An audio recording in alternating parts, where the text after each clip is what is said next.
कार्यक्रम के सह प्रायोजक हैं। AK 401 सुरक्षा धान बीज लगाइए, BPH और ब्लास्ट से सुरक्षा पाइए। अन्नदाता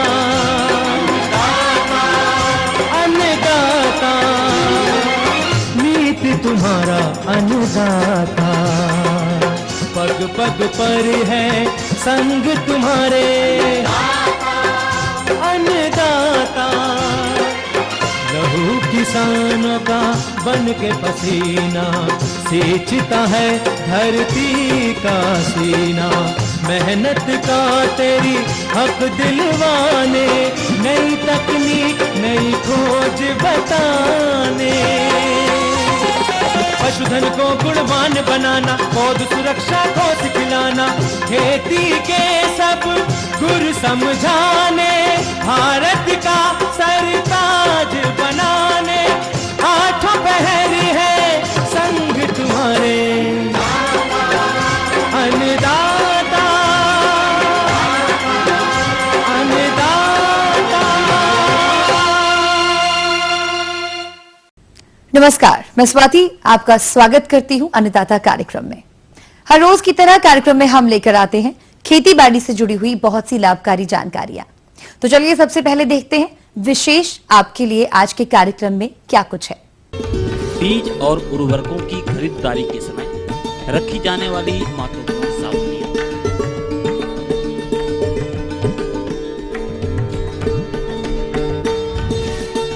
नींबू वर्गीय फल वृक्षों और फलों को प्रभावित करने वाले प्रमुख कीट और उनका नियंत्रण।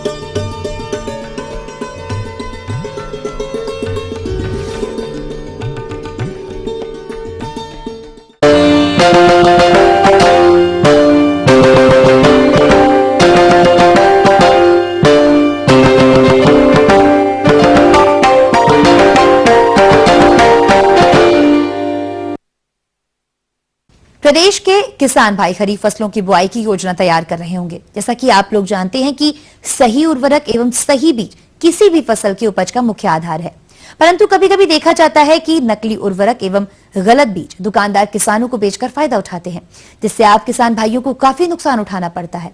अतः किसान भाइयों, आप दुकानों से बीज एवं उर्वरक खरीदते समय क्या क्या सावधानियां ध्यान में रखें, इस पर विस्तार पूर्वक जानकारी के लिए देखिए ये विशेष प्रस्तुति।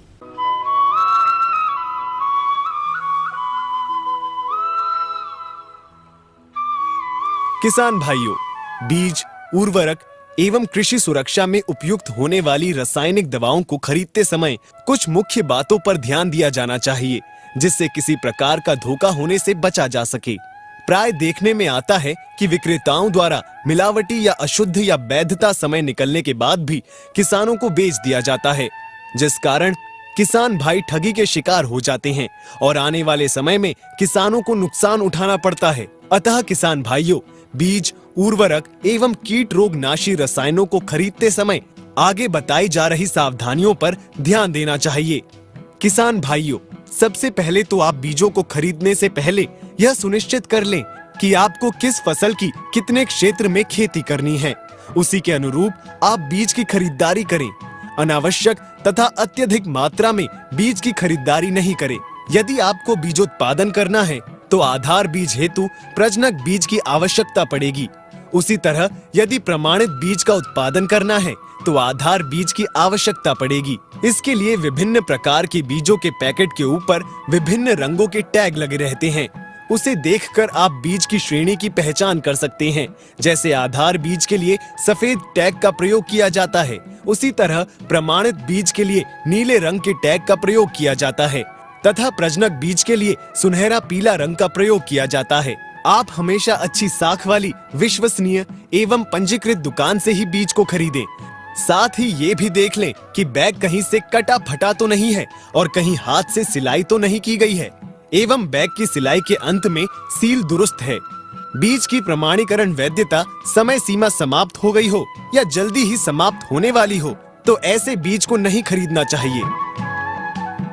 किसान भाइयों, अब आइए बात करते हैं उर्वरक खरीदते समय ध्यान रखने योग्य बातों की। तो उर्वरक को भी बीज की तरह विश्वसनीय संस्था से ही खरीदें, क्योंकि उर्वरकों में आजकल मिलावट की काफी शिकायत मिल रही है। खुला हुआ उर्वरक नहीं खरीदना चाहिए। हमेशा इनका पूरा बैग ही खरीदें। साथ ही यह भी देख लें कि कहीं बैग कटा फटा तो नहीं है या कहीं से हाथ से सिलाई तो नहीं की गई। इसके अलावा ये भी देख लेना जरूरी है कि उर्वरक के बैग में ढेले तो नहीं बन गए हैं। ऐसे उर्वरकों को नहीं खरीदना चाहिए क्योंकि इनकी गुणवत्ता खराब हो जाती है। किसान भाइयों, अब आइए बात करते हैं शाकनाशी, कीट एवं रोगनाशी रसायन खरीदते समय ध्यान रखने योग्य बातों की। तो इनको भी बीज एवं उर्वरक की तरह ही विश्वसनीय संस्था से खरीदें एवं खरीदते समय इनके उपयोग की अंतिम तिथि अवश्य देख लें। जिनके उपयोग की अंतिम तिथि समाप्त हो गई हो उसे कदापि न खरीदें। इनके डिब्बे किसी भी प्रकार से क्षतिग्रस्त नहीं होने चाहिए और रिसाव युक्त रसायन के डिब्बों को भी नहीं खरीदना चाहिए। डिब्बों की सील टूटी हुई नहीं होनी चाहिए।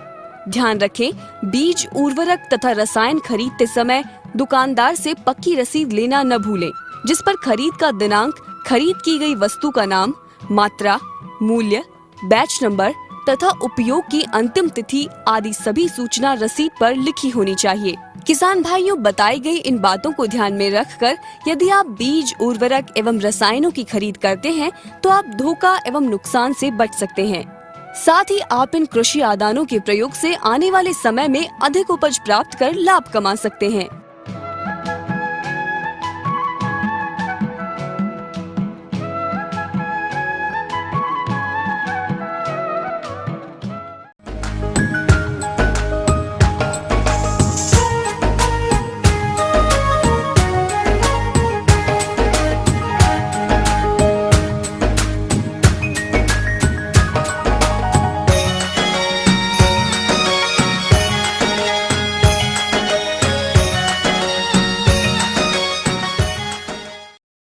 किसान भाइयों, नींबू के फल वृक्षों पर अभी फल आ रहे हैं और इस अवस्था पर हानिकारक कीटों का प्रकोप काफी ज्यादा देखा जाता है, जिसमें मुख्य रूप से शाइला सुड़ी नामक कीट नींबू की पत्तियों और फलों दोनों को ही काफी क्षति करते हैं, जिससे नींबू से कम फलन प्राप्त होता है।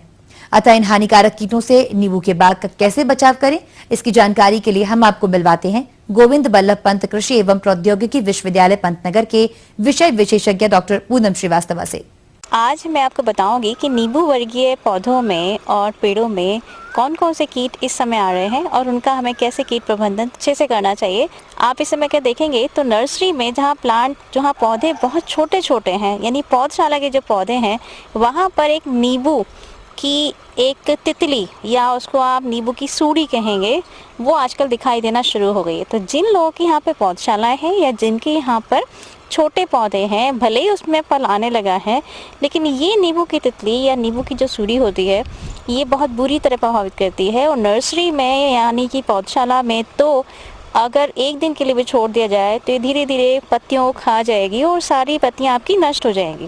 तो इसके लिए आपको थोड़ा सा ध्यान देना होगा। अपने नर्सरी में, पौधशाला में जाकर देखिएगा कि अगर वहाँ पर एक काले से रंग की सूड़ी, बिल्कुल ऐसा लगेगा कि जैसे कि किसी चिड़िया की बीट है और काले से रंग की दिखेगी। हाँ, जब ये थोड़ी बड़ी हो जाती है तो ये हरे रंग की होती है और काफ़ी बड़ी साइज़ में, आकार में हो जाएगी। और मैं आपको कीटनाशी दवाओं के नाम बता रही हूँ, आप इसका छिड़काव कर दीजिए।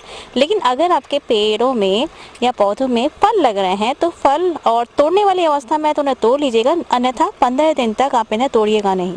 तो अगर पौधशाला में छिड़काव करना है तो आप नोट कर लीजिए, तो मोनोक्रोटोफास आप डाल सकते हैं और उसका आपको 2 मिलीलीटर प्रति लीटर पानी की दर से इस्तेमाल करना है। दूसरा, कुछ हमारे जैविक कीट हैं, जैसे कि एक लाल से रंग का जिस पे काले रंग के धब्बे से होते हैं, वो अगर दिखाई देता है तो बहुत अच्छी बात है। ये एक परभक्षी कीट है और ये कीड़ों को खाता है। तो अगर ऐसे बहुत संख्या में दिख रहे हैं तो कीटनाशी दवाओं का सोच समझ कर ही आप छिड़काव करिएगा। दूसरी बात, जो पौधशाला से जहाँ बड़े पौधे दिखाई दे रहे हैं, जिसमें फल भी आ रहे हैं, वहाँ पर एक कीड़ा है जिसका नाम है साइला। ये साइला बिल्कुल छोटा सा होगा, जैसे कि आम का फुटका दिखता है, उससे भी थोड़े 6-7 मिलीमीटर के आकार का होगा। और जब भी बैठेगा तो पत्ती की निचली सतह पर बैठेगा और हमेशा ऐसे दिखाई देगा कि जैसे इसका जो पिछला भाग है वो हमेशा ऊपर की ओर उठा दिखाई देगा और ये हज़ारों की संख्या में बैठे दिखाई देंगे। इस समय इनकी जो जनसंख्या है वो धीरे धीरे बढ़ रही है और ये बहुत ज़्यादा नुकसान करते हैं। फल अचानक टूट के गिर जाते हैं, उनका आकार पूरी तरह बढ़ता नहीं है और अगर बढ़ता भी है तो उसमें पर्याप्त मात्रा में जूस नहीं होता है। तो ये जितने भी किन्नू हैं, मौसमी हैं, संतरे हैं, सभी पौधों के लिए लागू होता है और उसमें प्रभाव करता है। तो इससे बचाव के लिए है कि आप कीटनाशक दवा थायोमेथोक्सम नाम की एक दवा आती है, उसको आप ले लीजिए। एक तारा के नाम से मार्केट में मिलती है, लेकिन इसकी मात्रा बहुत ही कम है। आपको केवल 0.25 ग्राम 1 लीटर पानी में घोल बनाकर इसका छिड़काव करना है और जिस हिसाब से आपके पेड़ हैं और जितनी पेड़ की उम्र है उसके हिसाब से आप घोल बना सकते हैं। ज़्यादा चाहिए तो ज़्यादा बना सकते हैं। तो ये, और दूसरा अभी एक कीड़ा जो है जिसको आप तंबाकू की सूड़ी के नाम से जानते थे, वो आजकल बहुत सक्रिय हो रहा है और ऐसे ही हेलिकोवर्पा जो कि कॉटन में, कपास में, भिंडी में, टमाटर की सूंडी के नाम से जाना जाता है, वो भी इस समय नींबू में बहुत ज़्यादा दिखाई दे रहे हैं। और ये हेलिकोवर्पा जो है, जो फल बेधक के नाम से जाना जाता है, ये नींबू में छेद करके खा रहा है। अगर आपको ये दिख रहा है तो आप इसके लिए भी चौकन्ने होइए, क्योंकि ये भी आपकी फसल को खराब कर सकता है। और दूसरा जो सूड़ी है तंबाकू वाली, वो पत्तियों को छलनी कर रही है। तो दोनों ये कीट बहुत ही बुरी तरीके से आपकी फसल को प्रभावित कर सकते हैं। तो अगर ये दोनों ही कीड़े आपको नज़र आ रहे हैं तो कोशिश करिएगा कि अपने बाग की समुचित अवस्था में आप जो है निराई गुड़ाई करें। वो उनको गंदा बिल्कुल नहीं छोड़ें, क्योंकि इनके जो प्यूपा है वो ज़मीन के अंदर दिखाई देते हैं, पत्तियों के नीचे जो गिरी हुई पत्तियां होती हैं उस पर देते हैं। तो आपको इस बात का ख्याल रखना है कि आपका जो बाग है, आपकी जो पौधशाला है, वो साफ़ सुथरी हो। दूसरा, आवश्यकता पड़ने पर अगर फल ना लगे हों, अगर फल लगे हैं तो आप ध्यान रखिएगा कि फल की तुड़ाई के बाद ही कोई छिड़काव करें। और एक दवा है क्विनोल फॉस 25 EC, इसको भी आप इस्तेमाल करते हैं और इसकी दर भी 2 मिलीलीटर प्रति लीटर पानी की दर से आपको इस्तेमाल करनी है। ये अगर आप काम कर लेते हैं तो आपकी जो फसल है नींबू की, वो सुरक्षित रहेगी। नींबू का फल जितना बड़ा होता जाएगा, चाहे वो किन्नू हो, संतरा हो, जो भी आपका पेड़ होगा जो फल वाली स्थिति में आता है, कई बार एक शाम के समय और रात में एक पतंगा आता है जो उसका रस चूस लेता है। बाहर से दिखने पर आपको केवल काले रंग का धब्बा दिखाई देगा, काले रंग का एक गोल सा धब्बा दिखाई देगा, जो ये संकेत करता है कि इस फल में पतंगे ने पूरा का पूरा रस चूस लिया है। क्योंकि ये शाम को सक्रिय होता है, इसलिए इसे दिन में कभी देखा नहीं जा सकता है। तो इसके लिए आपको समुचित प्रबंध करने होंगे कि अगर ऐसी अवस्था आ रही है जहां आपको इस तरह के फलों में आपको सिम्टम यानी लक्षण दिखाई दे रहे हैं, तो आपको करना ये है कि कुछ जो है शाम के समय पे धुआं कर दें। जो अभी आपने जितना भी जलाने योग्य पत्तियां अगर इकट्ठा की हैं उसे, ताकि बाग के अंदर या पौधशाला में धुआं हो, तो ये अंदर घुस नहीं पाएगा। दूसरा, इसके साथ में एक खास बात है कि इसको आप पकड़िए तो बेट बना के पकड़िए, यानी कि इसको हम लालच देके और इसका ल्योर बनाते हैं। और उसके लिए आपको करना है कि थोड़ा सा गुड़ ले लीजिए। सपोज करिए कि आधा किलो आपने गुड़ लिया है और आधा किलो गुड़ के साथ में बिल्कुल आधा मिलीलीटर कोई भी इंसेक्टिसाइड, बहुत अच्छा होगा कि डाइक्लोरोस ले लें या फिर मेलाथियोन 50 EC, ये आधा ml दोनों को मिलाकर आप किसी बॉटल में लटका सकते हैं या पॉलीथीन बैग में लटका सकते हैं। ये लटका दें तो ये आकर्षित होगा और उसमें क्योंकि ऑलरेडी कीटनाशी पड़ा हुआ है तो वो मर जाएगा। तो अगर इन सब चीज़ों का आप ध्यान रखेंगे तो ये आपकी जो नींबू की, मौसमी की और संतरे की फसल है, ये सुरक्षित रहेगी। ये थी कुछ उपयोगी जानकारियां। अब लेते हैं एक छोटा सा ब्रेक, जल्द लौटेंगे और कार्यक्रम में आगे है महत्वपूर्ण जानकारियां। बने रहिए हमारे साथ।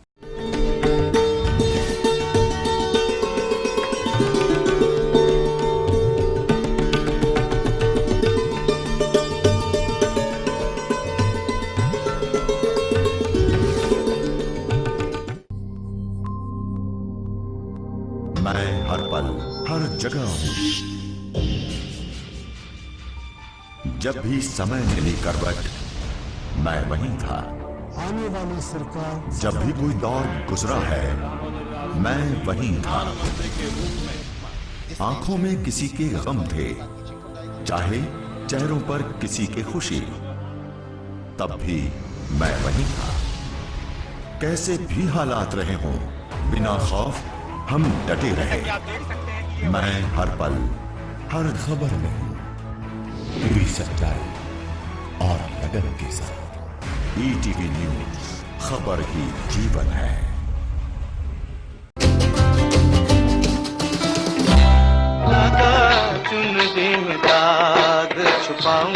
कैसे वो रूहानी लफ्ज जो आज भी हैं जहन में।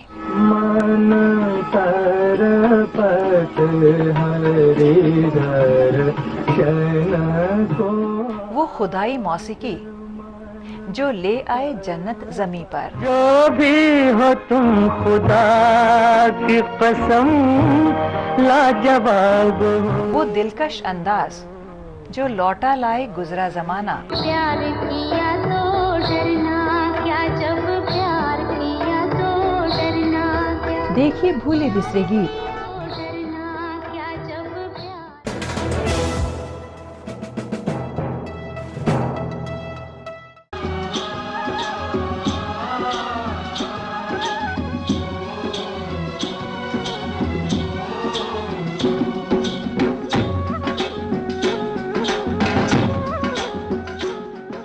ब्रेक के बाद एक बार फिर से आप सभी दर्शकों का अन्नदाता कार्यक्रम में स्वागत है। बढ़ते हैं अगली प्रस्तुति की ओर।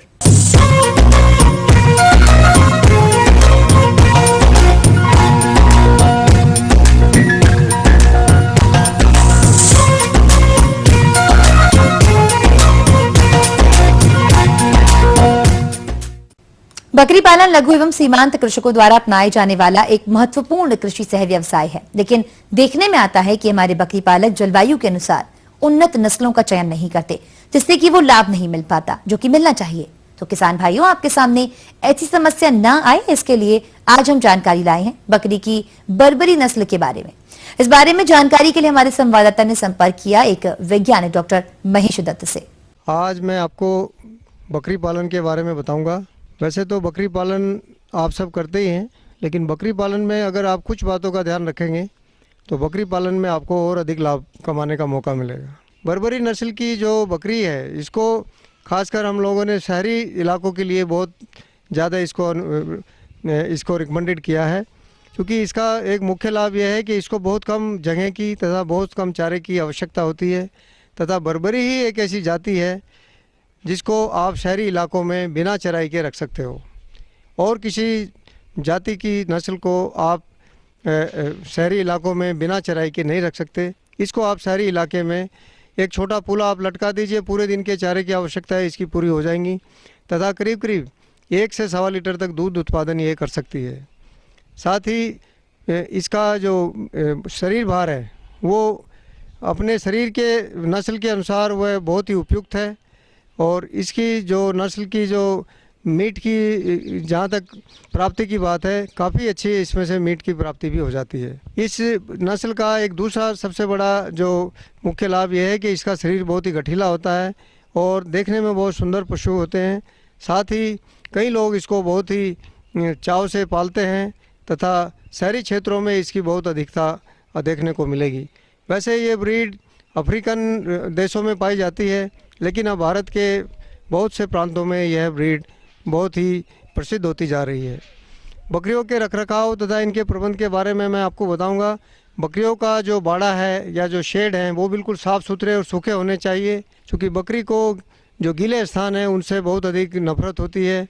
साथ ही बकरियां गीले में अगर बैठती हैं तो उनमें बहुत जल्दी बीमारी आने के चांसेस होते हैं। इसलिए बकरियों के अच्छे स्वास्थ्य के लिए ज़रूरी है कि उनके घरों को साफ़ सुथरा रखें। जब आप चराने के लिए ले जाएं तो उनका विशेष ध्यान रखना चाहिए कि कहीं लंबे कांटे ना हो, कहीं उनको किसी तरह की कोई जो जख्मी ना हो। साथ ही उनका जो और दूसरी तरह की विशेष बातें हैं, जैसे अगर मान लीजिए गाभिन बकरियां हैं तो उनको दूर न लेके जाएं, साथ ही उनको अधिक तेज़ धूप में न लेके जाएं। और दूसरी बात यह है कि बकरियों को ज़्यादातर अगर हो सके तो अच्छे घरों में रखना चाहिए, साफ़ सफाई वाले घरों में रखना चाहिए। करीब 500 ग्राम प्रतिदिन इनको दाना अवश्य दें, क्योंकि जो बकरियां अच्छा दूध देने वाली हैं उनको ये शरीर की जो न्यूट्रिएंट की जो पूर्ति है, यानी शरीर को जो ऊर्जा चाहिए, उसके लिए दाना प्रतिदिन देना आवश्यक होता है। साथ ही छोटे बच्चे तथा जो बड़ी बकरियां हैं उनकी खिलाई पिलाई का भी विशेष ध्यान रखना चाहिए। बकरियों को जहां तक हो सके सूखे स्थानों पर रखें। साथ ही जो पेट के कीड़े हैं उनका समय पर दवाई देनी चाहिए, तथा जो वैक्सीन है, जो टीकाकरण है, वो बिल्कुल समय पर होना चाहिए। बकरियों में ऐसी कई बीमारियां हैं जो मौसम के साथ साथ आती हैं। इसलिए मैं चाहूँगा कि बकरियों का उपयुक्त प्रबंध करें।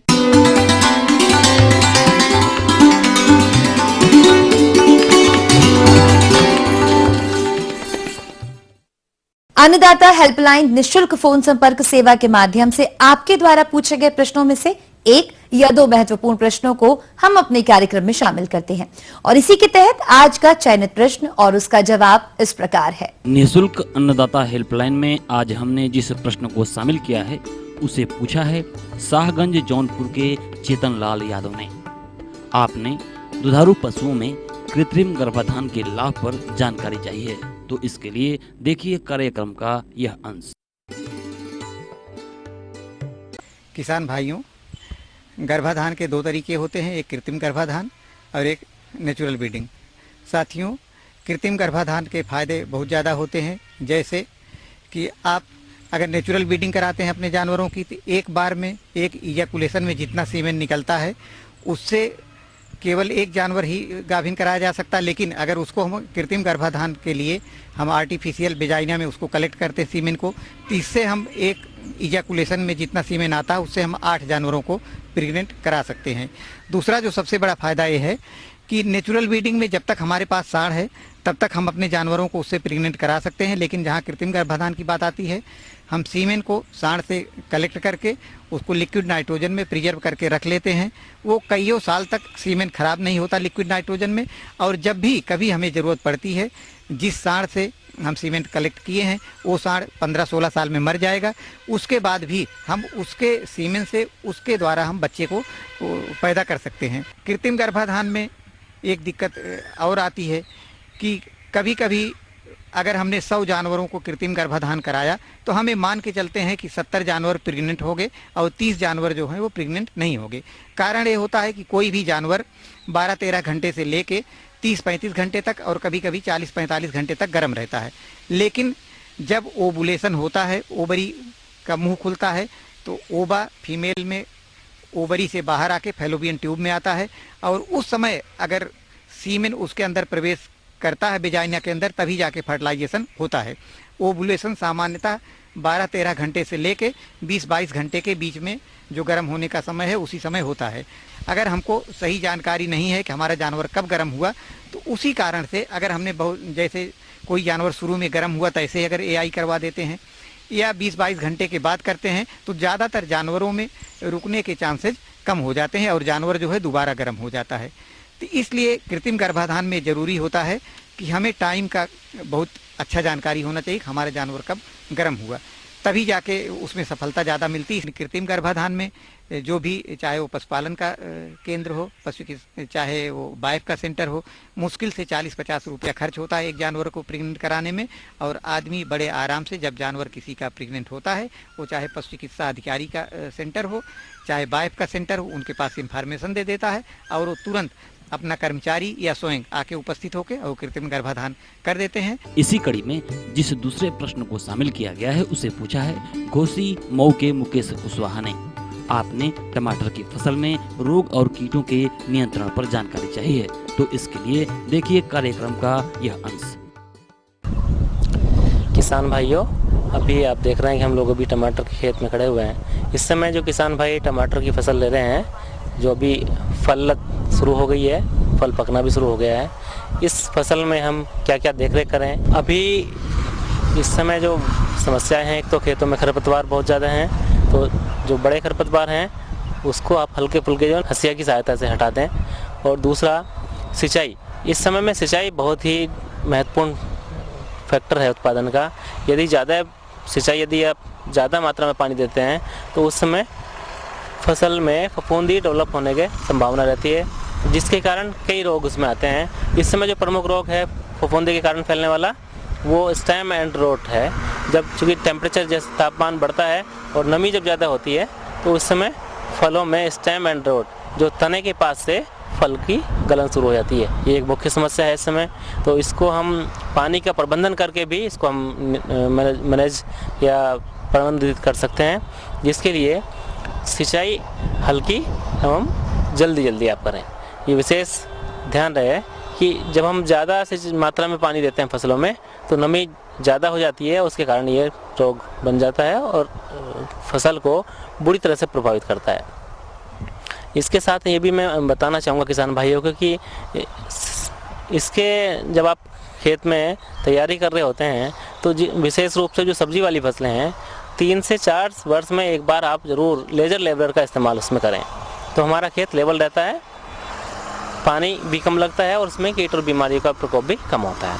इसके लिए किसान भाई क्या फफूंदीनाशी का इस्तेमाल कर सकते हैं, जो कॉपर युक्त या जो फफूंदीनाशक है जैसे कॉपर ऑक्सीक्लोराइड है, उसका यदि हम 2 ग्राम मात्रा प्रति लीटर में घोल बना के छिड़काव कर दें तो इस बीमारी से सरलता से नियंत्रण हम इस पर पा सकते हैं। इसके अलावा दूसरी समस्या जो है फल में सूंडी की है, जो फल बेधक लगता है इस समय। टमाटर वर्गीय जो फसलें हैं उनका सबसे मुख्य कीट है फल बेधक और इस समय काफ़ी मात्रा में नुकसान पहुंचाता है। इसके नियंत्रण हेतु हम लोग विभिन्न विधियां अपनाते हैं, जिसमें एक आपका NPV वायरस जो होते हैं, न्यूक्लियर पॉलीहेड्रेट वायरस, ये एक वायरस है, इसको भी हम इस्तेमाल करते हैं रोकथाम के लिए। इसमें क्या करते हैं कि जो इन्फेस्टेड सूंडी हैं, आपको खेत में ही कुछ ऐसी सूंडियां मिल जाती हैं जो आपकी मरी हुई दिखाई देंगी, ये वायरस नेचुरल भी आपको खेत में दिखाई देगा, और नहीं तो आप इसको लैब से लेके खेत में इसको छिड़काव कर सकते हैं। इस वायरस को हम टंकी में 15 लीटर वाली टंकी है, उसमें इसका जो मात्रा है 100 तुल्यांक की बार हम घोल बना के इसको हम खेत में स्प्रे कर देते हैं, जिससे जो हमारी फल बेधक है इसको वो संक्रमित कर देता है और वो पूरी तरह से नष्ट हो जाता है। इसके अलावा रासायनिक उपचार की यदि बात करें तो इसके लिए सबसे बढ़िया रसायन है इंडोक्साकार्ब नामक, जिसकी 15 ml मात्रा एक टंकी में यानी कि 1 ml प्रति लीटर की दर से घोल बना के इसका यदि हम छिड़काव कर दें तो ये प्रभावी रूप से इस कीट को नियंत्रित कर देता है। इसके अलावा कुछ फफूंदी हैं, जैसे पत्तियों पे आप देखेंगे धब्बे से दिखाई देते हैं, झुलसा हो जाता है, तो उसके लिए फसल ज़्यादा संक्रमित हो रही है, तब हम उसके लिए साफ वगैरह जो है हमारे, जिसमें 2 तरह के फफूंदीनाशक है, सिस्टमिक और कॉन्टैक्ट, कार्बेंडाजिम और मैंकोजैब का वो कॉम्बिनेशन होता है, उसका 30 ग्राम प्रति टंकी के हिसाब से घोल बना के हम उसका स्प्रे कर देते हैं, तो काफ़ी हद तक फसल हमारी ठीक हो जाती है। और यदि बहुत ज़्यादा प्रकोप नहीं है तो उस अवस्था में हम केवल मैंकोजैब से भी काम चला सकते हैं, उसकी भी मात्रा 30 ग्राम प्रति टंकी के दर से घोल बना के उसका छिड़काव करें। किसान भाइयों, ये जो आप कीटनाशियों का स्प्रे आप कर रहे हैं तो उसमें विशेष सावधानी ये रखनी होती है, एक तो स्प्रे शाम के समय करें जब बहुत तेज़ धूप नहीं हो, दूसरा उसमें कोई स्टिकर, जो भी कीटनाशी या फफूंदीनाशी आप लोग स्प्रे कर रहे हैं, छिड़काव कर रहे हैं, उसमें आप एक स्टिकर ज़रूर अवश्य मिला लें। यदि स्टिकर नहीं है आपके पास में तो फिर आप घर पे जो हमारे इस्तेमाल शैम्पू होता है उसका भी थोड़ा सा 4-6 बूंद प्रति टंकी की दर से आप घोल बना के उसको भी आप इस्तेमाल कर सकते हैं। हम ये उम्मीद करते हैं कि आज का कार्यक्रम आप सभी दर्शकों के लिए उपयोगी रहा होगा। किसान भाइयों, अन्नदाता आपकी सेवा के लिए संकल्पित है। प्रोड्यूसर अन्नदाता, ETV Uttar Pradesh Uttarakhand, Ramoji film city, Hyderabad 501512। साथ ही आप हमें ईमेल भी कर सकते हैं। हमारा ईमेल है annadatta.up@etv.co.in। इसके अतिरिक्त आप हमें निःशुल्क हेल्पलाइन नंबर 1800-425-4085 पर शाम 5 से 6 बजे के बीच संपर्क कर सकते हैं। अब आइए देखते हैं कल दिखाए जाने वाले कार्यक्रम की मुख्य झलकियां।